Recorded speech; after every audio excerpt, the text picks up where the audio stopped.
નમસ્કાર મિત્રો, સ્વાગત છે તમારું અમારી યુટ્યુબ ચેનલમાં। તો મિત્રો, આરઆરબી એટલે કે રેલવે રિક્વાયરમેન્ટ બોર્ડ તરફથી જે જુનિયર એન્જિનિયરની પોસ્ટ પર ભરતી જાહેર કરવામાં આવેલી છે, તો તેમાં જાતે અરજી ફોર્મ કેવી રીતે ભરી શકાય તેના વિશે આજના વિડીયોમાં આપણે ચર્ચા કરીશું। પરંતુ તે પહેલા વિડીયો ગમે તો લાઈક અને શેર કરી દેજો, ચેનલમાં નવા હોય તો ચેનલને સબસ્ક્રાઇબ કરી દેજો। તો ચાલો મિત્રો, વિડીયોની શરૂઆત કરીએ।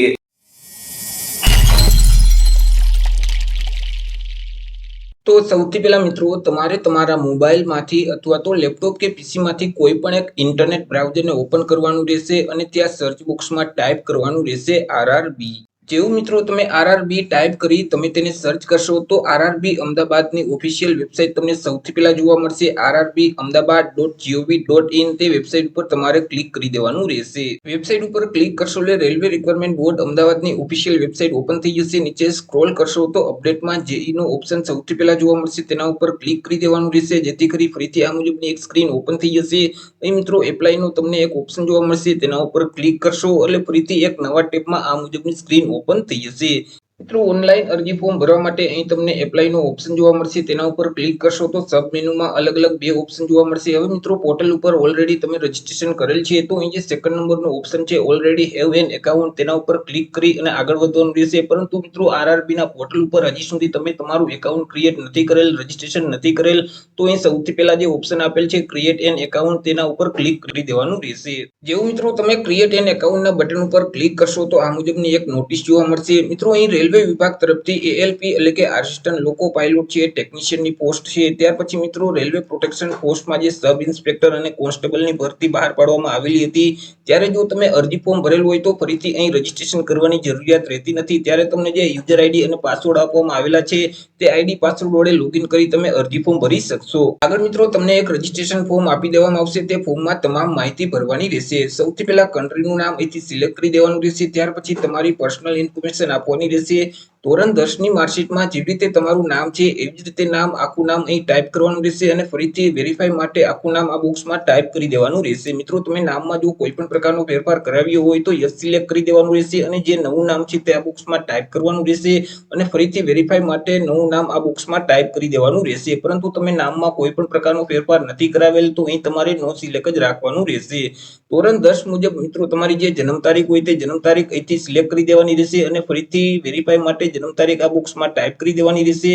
જેન્ડર અહીંથી સિલેક્ટ કરી દેવાનું રહેશે, વેરીફાઈ માટે ફરીથી જેન્ડર સિલેક્ટ કરી દેવાનું રહેશે। તમારા પિતાનું નામ આ બોક્સમાં ટાઈપ કરી દેવાનું રહેશે અને ફરીથી વેરીફાઈ માટે પિતાનું નામ અહીં ટાઈપ કરવાનું રહેશે। માતાનું નામ આ બોક્સમાં ટાઈપ કરી દેવાનું રહેશે અને ફરીથી વેરીફાઈ માટે માતાનું નામ અહીં ટાઈપ કરવાનું રહેશે। આગળ મિત્રો તમારે આધાર વેરિફિકેશન કરાવવાનું રહેશે। તમારી પાસે આધાર કાર્ડ હોય તો આધાર કાર્ડના નંબર અહીં ટાઈપ કરી દેવાના રહેશે અને વેરીફાઈ યુઝિંગ આધારના બટન ઉપર ક્લિક કરવાનું રહેશે। પરંતુ તમારી પાસે આધાર કાર્ડ નથી તો અહીં ઓપ્શન આપેલ છે I do not have Aadhaar card, તેના ઉપર ક્લિક કરી દેવાનું રહેશે। એટલે મિત્રો તમારે કોઈ પણ એક વેલિડ આઈડી પ્રૂફ આપવાનું રહેશે। તમે જે આઈડી આપવા માંગતા હોય તેનું નામ અહીંથી સિલેક્ટ કરી દેવાનું રહેશે, જેમ કે ડ્રાઇવિંગ લાયસન્સ છે, પાસપોર્ટ છે, પાન કાર્ડ છે, વોટર આઈડી કાર્ડ છે, ગવર્મેન્ટ એમ્પ્લોય આઈડી કાર્ડ છે અથવા તો શાળા કે કોલેજનું આઈ કાર્ડ છે। તમે જે આપવા માંગતા હોય તેને સિલેક્ટ કરી દેવાનું રહેશે। તેમના જે ડોક્યુમેન્ટ નંબર છે તે અહીં ટાઈપ કરી દેવાના રહેશે, ઓથોરિટીનું નામ અહીં ટાઈપ કરવાનું રહેશે, સ્થળનું નામ ટાઈપ કરી દેવાનું રહેશે, ઇસ્યુ તારીખ અહીંથી સિલેક્ટ કરી દેવાની રહેશે। આગળ મિત્રો તમારે કોન્ટેક્ટ ડિટેલ આપવાની રહેશે કે જેમાં ઈમેલ આઈડી અને મોબાઈલ નંબર વેરીફાઈ કરાવવાના રહેશે। મિત્રો તમારું ઈમેલ એડ્રેસ અહીં ટાઈપ કરવાનું રહેશે, ત્યાર પછી જનરેટ ઈમેલ ઓટીપીના બટન ઉપર ક્લિક કરશો તો તમે જે ઈમેલ આઈડી આપેલ છે તેમાં એક ઓટીપીનો મેલ જશે, તેમાં જે ઓટીપી હોય તે અહીં ટાઈપ કરી દેવાના રહેશે। ત્યાર પછી તમારા મોબાઈલ નંબર આ બોક્સમાં ટાઈપ કરવાના રહેશે અને જનરેટ મોબાઈલ ઓટીપીના બટન ઉપર ક્લિક કરશો તો તમે જે મોબાઈલ નંબર આપેલ છે તેમાં એક ઓટીપી જશે, તેમાં જે ઓટીપી હોય તે અહીં ટાઈપ કરી દેવાનો રહેશે।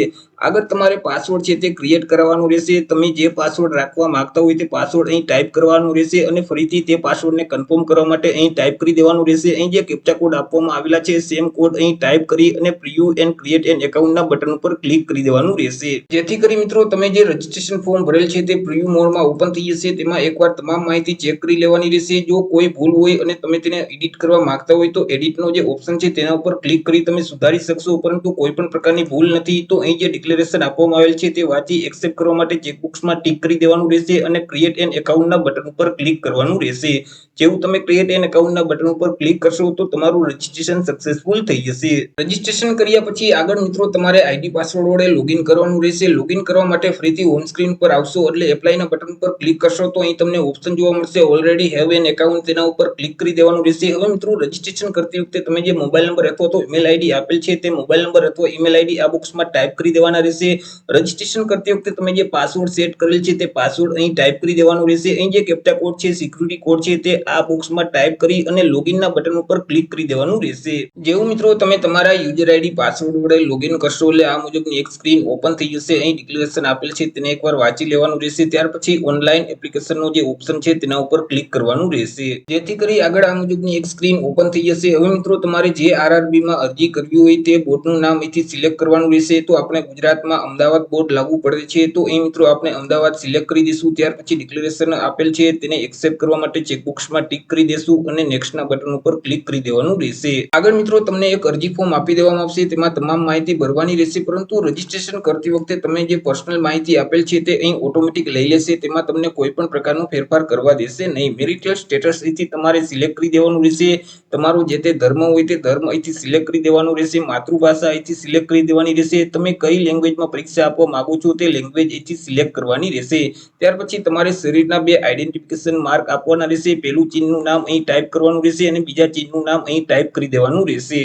આગળ મિત્રો તમારે કેટેગરી સિલેક્ટ કરી દેવાની રહેશે. તમારી જે કેટેગરી લાગુ પડતી હોય તે કેટેગરી અહીંથી સિલેક્ટ કરી દેવાની રહેશે. પરંતુ તમે એસસી અથવા એસટી કેટેગરીમાં આવતા હોય તો તમારી પાસે જે કાસ્ટ સર્ટિફિકેટ છે તેમની વિગત આપવાની રહેશે. સબકાસ્ટનું નામ અહીં ટાઈપ કરી દેવાનું રહેશે. કાસ્ટ સર્ટિફિકેટ નંબર અહીં ટાઈપ કરી દેવાના રહેશે. કાસ્ટ સર્ટિફિકેટ કોના દ્વારા આપવામાં આવેલ છે તેમનો હોદ્દો અહીંથી સિલેક્ટ કરી દેવાનો રહેશે. કાસ્ટ સર્ટિફિકેટની તારીખ અહીંથી સિલેક્ટ કરી દેવાની રહેશે. હવે મિત્રો અહીં એસસી અને એસટી કેટેગરીના જે ઉમેદવારો છે તો તેમના માટે મિત્રો અહીં રેલવે દ્વારા એક્ઝામ આપવા માટે પાસ આપવામાં આવે છે. જો તમારે પાસની જરૂર હોય તો અહીંથી યસ સિલેક્ટ કરી દેવાનું રહેશે અને તમને જે નજીકનું રેલવે સ્ટેશન લાગુ પડતું હોય તેનું નામ આ બોક્સમાં ટાઈપ કરી દેવાનું રહેશે અને તમારી પાસે જે કાસ્ટ સર્ટિફિકેટ છે તે કાસ્ટ સર્ટિફિકેટ અહીં તમારે અપલોડ કરવાનું રહેશે. પરંતુ તમારે મિત્રો રેલવે પાસની જરૂર નથી તો અહીંથી તમારે નો સિલેક્ટ જ રાખવાનું રહેશે. પરંતુ મિત્રો તમે જો ઓબીસી કેટેગરીના ઉમેદવાર હોય તો તમારી પાસે જે નોન ક્રિમિનલ સર્ટિફિકેટ છે તેમની વિગત આપવાની રહેશે. તમારી પાસે નોન ક્રિમિનલ સર્ટિફિકેટ છે કે કેમ, જો સર્ટિફિકેટ હોય તો યસ સિલેક્ટ કરી દેવાનું રહેશે અને સર્ટિફિકેટની વિગત આપવાની રહેશે. જેમ કે સર્ટિફિકેટ નંબર આ બોક્સમાં ટાઈપ કરી દેવાના રહેશે. સર્ટિફિકેટ કોના દ્વારા આપવામાં આવેલું છે તેમનો હોદ્દો અહીંથી સિલેક્ટ કરી દેવાનું રહેશે અને સર્ટિફિકેટની તારીખ કેલેન્ડરમાંથી સિલેક્ટ કરવાની રહેશે. પરંતુ તમે મિત્રો જો ઈડબ્લ્યુએસ કેટેગરીમાં આવતા હોય તો તમારી પાસે જે ઈડબ્લ્યુએસ નું સર્ટિફિકેટ છે તેમની વિગત પણ આપી દેવાની રહેશે. સર્ટિફિકેટ નંબર અહીં ટાઈપ કરવાના રહેશે. સર્ટિફિકેટ કોના તરફથી આપવામાં આવેલું છે તેમનો હોદ્દો અહીંથી સિલેક્ટ કરી દેવાનું રહેશે. સર્ટિફિકેટની તારીખ કેલેન્ડરમાંથી સિલેક્ટ કરવાની રહેશે. ત્યાર પછી આગળ તમારે અલગ અલગ બે એડ્રેસ આપવાના રહેશે. સૌથી પહેલા તો પ્રેઝન્ટ એડ્રેસ એટલે કે હાલનું સરનામું આપવાનું રહેશે. તેમાં મિત્રો રાજ્યનું નામ અને જિલ્લાનું નામ સિલેક્ટ કરી દેવાનું રહેશે. તમારું સરનામું અહીં ટાઈપ કરી દેવાનું રહેશે. ગામનું નામ અથવા તો સિટીનું નામ અહીં ટાઈપ કરી અને એરિયાના પિનકોડ નંબર ટાઈપ કરી દેવાના રહેશે. ત્યાર પછી મિત્રો કાયમી સરનામું એટલે કે પરમનન્ટ એડ્રેસ અહીં આપવાનું રહેશે. પરંતુ મિત્રો જો પ્રેઝન્ટ એડ્રેસ અને પરમનન્ટ એડ્રેસ બંને એક જ હોય તો અહીં ચેકબોક્સમાં ટિક કરી દેવાનું રહેશે. બંને અલગ અલગ હોય તો મિત્રો તમારું જે કાયમી સરનામું છે તેમાં રાજ્યનું નામ અહીંથી સિલેક્ટ કરી દેવાનું રહેશે. જિલ્લાનું નામ સિલેક્ટ કરી અને એડ્રેસ આ બોક્સમાં ટાઈપ કરી દેવાનું રહેશે. ગામનું નામ અથવા તો સિટીનું નામ અહીં ટાઈપ કરી અને એરિયાના પિનકોડ નંબર ટાઈપ કરી દેવાના રહેશે. તમામ માહિતી ભરાઈ જાય એટલે સેવનું જે બટન છે તેના ઉપર ક્લિક કરવાનું રહેશે. આગળ મિત્રો તમારી અરજી બીજા સ્ટેપમાં આવી જશે. બીજા સ્ટેપમાં તમારે અન્ય વિગત આપવાની રહેશે. જેમ કે તમે માજી સૈનિક છો કે કેમ, જો માજી સૈનિક હોય તો યસ સિલેક્ટ કરી અને માજી સૈનિકની તમામ વિગત અહીં એડ કરી દેવાની રહેશે. પરંતુ તમે માજી સૈનિક નથી તો અહીંથી તમારે નો સિલેક્ટ જ રાખવાનું રહેશે. ત્યાર પછી તમે શારીરિક રીતે વિકલાંગ વ્યક્તિ છો કે કેમ, જો વિકલાંગ વ્યક્તિ હોય તો યસ સિલેક્ટ કરી દેવાનું રહેશે અને મિત્રો વિકલાંગતાની જે કેટેગરી છે તે સિલેક્ટ કરી દેવાની. સબ કેટેગરી અહીંથી સિલેક્ટ કરી દેવાની રહેશે. ટકાવારી આ બોક્સમાં ટાઈપ કરી દેવાની રહેશે. વિકલાંગતા છે તે પરમાનન્ટ છે કે ટેમ્પરરી તે ઓપ્શન સિલેક્ટ કરી દેવાનું રહેશે. ત્યાર પછી તમારી પાસે જે વિકલાંગતાનું સર્ટિફિકેટ છે તેમના નંબર અહીં ટાઈપ કરવાના રહેશે. સર્ટિફિકેટની તારીખ સિલેક્ટ કરી દેવાની રહેશે. પરંતુ તમે વિકલાંગતા નથી એટલે કે તમે શારીરિક રીતે વિકલાંગ વ્યક્તિ નથી તો અહીં તમારે નો સિલેક્ટ જ રાખવાનું રહેશે. આગળ મિત્રો ઇકોનોમિકલ બેકવર્ડ ક્લાસનું સર્ટિફિકેટ તમારી પાસે છે કે કેમ, જો હોય તો યસ સિલેક્ટ કરી દેવાનું રહેશે અને સર્ટિફિકેટની તમામ વિગત આપવાની રહેશે. સર્ટિફિકેટ નંબર ટાઈપ કરી દેવાના રહેશે. ઓથોરિટીનું નામ અહીંથી સિલેક્ટ કરી દેવાનું રહેશે. સર્ટિફિકેટની તારીખ અહીંથી સિલેક્ટ કરી દેવાની રહેશે. પરંતુ તમારી પાસે ઈબીસી એટલે કે ઇકોનોમિકલ બેકવર્ડ ક્લાસનું સર્ટિફિકેટ નથી તો અહીંથી તમારે નો સિલેક્ટ જ રાખવાનું રહેશે. ત્યાર પછી મિત્રો તમે રેલવેના કર્મચારી છો કે કેમ? જો રેલવેના કર્મચારી હોય તો યસ સિલેક્ટ કરી દેવાનું રહેશે. અને મિત્રો તમારી પાસે એનઓસી છે કે કેમ? જો એનઓસી હોય તો યસ સિલેક્ટ કરવાનું, નહીતર નો સિલેક્ટ કરી દેવાનું. કેટેગરી અહીંથી સિલેક્ટ કરી દેવાની રહેશે. જે જગ્યાએ કામ કરતા હોય તેનું નામ અહીં ટાઈપ કરી દેવાનું રહેશે. યુનિટ અહીંથી સિલેક્ટ કરી દેવાનું રહેશે. પરંતુ મિત્રો તમે રેલવેના કર્મચારી નથી તો અહીંથી તમારે નો સિલેક્ટ જ રાખવાનું રહેશે. રેલવે સિવાય હાલ અત્યારે મિત્રો તમે કોઈ પણ જગ્યાએ કામ કરો છો કે કેમ? જો કામ કરતા હોય તો મિત્રો ગવર્મેન્ટમાં કામ કરતા હોય તો સેન્ટ્રલ ગવર્મેન્ટ છે, સ્ટેટ ગવર્મેન્ટ છે કે પબ્લિક સેક્ટરમાં તમે કામ કરો છો, જેમાં કામ કરતા હોય તે ઓપ્શન સિલેક્ટ કરી દેવાનું રહેશે અને તેની વિગત છે તે મિત્રો આપી દેવાની રહેશે. પરંતુ તમે મિત્રો હાલ અત્યારે કોઈ પણ જગ્યાએ વર્ક નથી કરતા તો અહીં સૌથી પહેલા જે નોટ એપ્લિકેબલ નો ઓપ્શન છે તેને સિલેક્ટ કરી દેવાનું રહેશે. ત્યાર પછી મિત્રો બેંક ખાતાની વિગત આપવાની રહેશે. બેંક ખાતામાં જેવી રીતે તમારું નામ છે એવી રીતે નામ આ બોક્સમાં ટાઈપ કરી દેવાનું રહેશે. ખાતા નંબર અહીં ટાઈપ કરવાના રહેશે. ફરીથી કન્ફર્મ કરવા માટે તે ખાતા નંબર ટાઈપ કરી દેવાના રહેશે. આઈએફસી કોડ અહીં ટાઈપ કરી અને કન્ફર્મના બટન ઉપર ક્લિક કરશો તો તમારા બેંકનું નામ અને બેંકનું એડ્રેસ છે તે ઓટોમેટિક આવી જશે. તમામ વિગત ભર્યા પછી સેવના બટન ઉપર ક્લિક કરી અને નેક્સ્ટના બટન ઉપર ક્લિક કરી દેવાનું રહેશે. આગળ મિત્રો તમારી અરજી છે તે ત્રીજા સ્ટેપમાં આવી જશે કે જેમાં તમારે શૈક્ષણિક લાયકાત એટલે કે એજ્યુકેશન ક્વોલિફિકેશનની વિગત આપવાની રહેશે. તેમાં મિત્રો તમારે સૌથી પહેલા ધોરણ 10 ની વિગત આપવાની રહેશે કે જેમાં મિત્રો રાજ્યનું નામ સિલેક્ટ કરી, જિલ્લાનું નામ સિલેક્ટ કરી દેવાનું રહેશે, બોર્ડનું નામ અહીં ટાઈપ કરવાનું રહેશે, પાસિંગ તારીખ અહીંથી કેલેન્ડરમાંથી સિલેક્ટ કરી દેવાની રહેશે, તમારા રોલ નંબર એટલે કે સીટ નંબર અહીં ટાઈપ કરી દેવાના રહેશે. ત્યાર પછી એડના બટન ઉપર ક્લિક કરશો તો ધોરણ 10 ની વિગત છે તે એડ થઈ જશે. ત્યાર પછી મિત્રો અધર ક્વોલિફિકેશનની વિગત આપવાની રહેશે. તમે મિત્રો જો ડિપ્લોમામાં કોર્સ કરેલું હોય તો અહીં ડિપ્લોમા એન્જિનિયરિંગને સિલેક્ટ કરી દેવાનું રહેશે. બેચરલ ઓફ સાયન્સ કરેલું હોય તો બેચરલ ઓફ સાયન્સ સિલેક્ટ કરી દેવાનું રહેશે. ડિગ્રી એન્જિનિયરિંગ કરેલું હોય તો તે સિલેક્ટ કરી દેવાનું રહેશે. એસએસએલસી હોય તો તે સિલેક્ટ કરી દેવાનું રહેશે. તમે જે ડિગ્રી પ્રાપ્ત કરેલ છે તે ઓપ્શન સિલેક્ટ કરી દેવાનું રહેશે અને તેમની વિગત આપવાની રહેશે. ત્યાર પછી જે કોર્સ કરેલું હોય તે કોર્સનું નામ અહીંથી સિલેક્ટ કરી દેવાનું રહેશે. સ્ટ્રીમનું નામ અહીં ટાઈપ કરી દેવાનું રહેશે. રાજ્યનું નામ સિલેક્ટ કરી, જિલ્લાનું નામ સિલેક્ટ કરી દેવાનું રહેશે. યુનિવર્સિટી અથવા કોલેજનું નામ ટાઈપ કરી દેવાનું રહેશે. પાસિંગ તારીખ અહીંથી સિલેક્ટ કરી દેવાની રહેશે. ત્યાર પછી મિત્રો એડના બટન ઉપર ક્લિક કરશો તો અહીં જે અધર ક્વોલિફિકેશન છે તેમની વિગત પણ એડ થઈ જશે. એજ્યુકેશન ક્વોલિફિકેશનની વિગત એડ કર્યા પછી નેક્સ્ટનું જે બટન છે તેના ઉપર ક્લિક કરી દેવાનું રહેશે. આગળ મિત્રો તમારે ડોક્યુમેન્ટ અપલોડ કરવાના રહેશે. ડોક્યુમેન્ટમાં સૌથી પહેલા પાસપોર્ટ સાઇઝનો ફોટોગ્રાફ અપલોડ કરવાનો રહેશે. પરંતુ તમે જે ફાઇલ અપલોડ કરો છો તે ફાઇલનું ફોર્મેટ જેપીજી અથવા તો જેપીઈજી ફોર્મેટ હોવું જોઈએ અને ફાઇલની સાઇઝ ઓછામાં ઓછી 30 કેબી અને વધુમાં વધુ 70 કેબી હોવી જોઈએ. ફોટો અપલોડ કરવા માટે અહીં જે બ્રાઉઝનું બટન છે તેના ઉપર ક્લિક કરશો તો ડિવાઇસ ઓપન થઈ જશે કે જ્યાં તમે સ્કેન કરેલો પાસપોર્ટ સાઇઝનો ફોટોગ્રાફ રાખેલ છે તેને સિલેક્ટ કરી અને ફોટાને વ્યવસ્થિત સેટ કરી અને અપલોડ કરી દેવાનો રહેશે. જેવો ફોટો અપલોડ કરશો એટલે અહીં તમને ફોટો જોવા મળશે. એવી જ રીતે મિત્રો નીચે તમારે સિગ્નેચર અપલોડ કરવાની રહેશે. પરંતુ જે ફાઇલ અપલોડ કરો છો તે ફાઇલનું ફોર્મેટ જેપીજી અથવા તો જેપીઈજી હોવું જોઈએ. ફાઇલની સાઇઝ ઓછામાં ઓછી 30 કેબી અને વધુમાં વધુ 70 કેબી હોવી જોઈએ. અહીં જે બ્રાઉઝનું બટન છે તેના ઉપર ક્લિક કરશો તો ડિવાઇસ ઓપન થઈ જશે. ત્યાંથી તમારે સિગ્નેચર સિલેક્ટ કરી વ્યવસ્થિત સેટ કરી અને અપલોડ કરી દેવાની રહેશે. ફોટો અને સિગ્નેચર અપલોડ થઈ ગયા પછી સેવના બટન ઉપર ક્લિક કરી નેક્સ્ટના બટન ઉપર ક્લિક કરી દેવાનું રહેશે.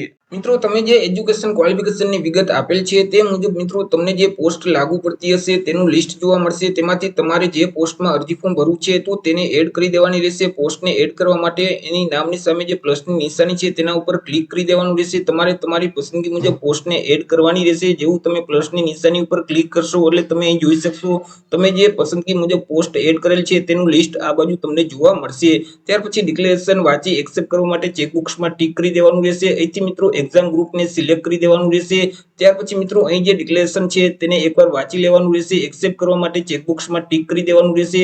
ત્યાર પછી તમે જે જગ્યાએથી ફોર્મ ભરો છો એટલે કે તમારા જિલ્લાનું નામ અથવા તો ગામનું કે તાલુકાનું નામ આ બોક્સમાં ટાઈપ કરી દેવાનું રહેશે અને તમામ માહિતી ભરાઈ જાય એટલે પ્રિવ્યુ એપ્લિકેશનનું જે બટન છે તેના ઉપર ક્લિક કરવાનું રહેશે. આગળ મિત્રો અરજી ફોર્મ છે તે પ્રિવ્યુ મોડમાં ઓપન થઈ જશે. તેમાં એકવાર તમામ માહિતી તમારે ચેક કરી લેવાની રહેશે. જો તમે કોઈ પણ પ્રકારની માહિતીમાં ફેરફાર કરવા માંગતા હોય એટલે કે એડિટ કરવા માંગતા હોય તો એડિટનું બટન છે તેના ઉપર ક્લિક કરી માહિતીમાં ફેરફાર કરી શકશો. પરંતુ મિત્રો તમામ માહિતી સાચી છે, તમે કોઈ પણ પ્રકારનો ફેરફાર કરવા નથી માંગતા તો અહીં જે ડિક્લેરેશન આપેલ છે તેને વાંચી એક્સેપ્ટ કરવા માટે ચેકબોક્સમાં ટીક કરી દેવાનું રહેશે અને સબમિટના બટન ઉપર ક્લિક કરવાનું રહેશે. જેવું મિત્રો તમે સબમિટના બટન ઉપર ક્લિક કરશો એટલે તમારી અરજી છે તે ફાઇનલી સબમિટ થઈ જશે. પછી તેમાં તમે કોઈ પણ પ્રકારનો ફેરફાર કરી શકતા નથી. અરજી ફોર્મ સબમિટ કરશો એટલે ઓનલાઈન પરીક્ષા ફી ભરવાનો તમને ઓપ્શન જોવા મળશે. ઓનલાઈન પરીક્ષા ફી તમારે ભરી દેવાની રહેશે. તમે net banking, credit card, debit card, UPI કે QR કોડના માધ્યમથી ઓનલાઈન પરીક્ષા ફી ભરી શકશો. ઓનલાઈન પરીક્ષા ફી ભર્યા પછી તમારું ફોર્મ છે તે માન્ય ગણાશે. તો આવી રીતે મિત્રો જે રેલવે વિભાગ તરફથી જુનિયર એન્જિનિયરની પોસ્ટ પર ભરતી જાહેર કરવામાં આવેલી છે તેમાં તમે જાતે જ ઓનલાઈન અરજી ફોર્મ ભરી શકો છો. તો આશા રાખું છું વિડીયો પસંદ પડ્યો હશે. વિડીયો પસંદ પડ્યો હોય તો લાઈક અને શેર કરી દેજો. ચેનલમાં નવા હોય તો ચેનલને સબસ્ક્રાઇબ કરી દેજો. ફરી મળીશું એક નવા ટોપિક સાથે એક નવા જ વિડીયોમાં. ત્યાં સુધી જય હિન્દ, વંદે માતરમ.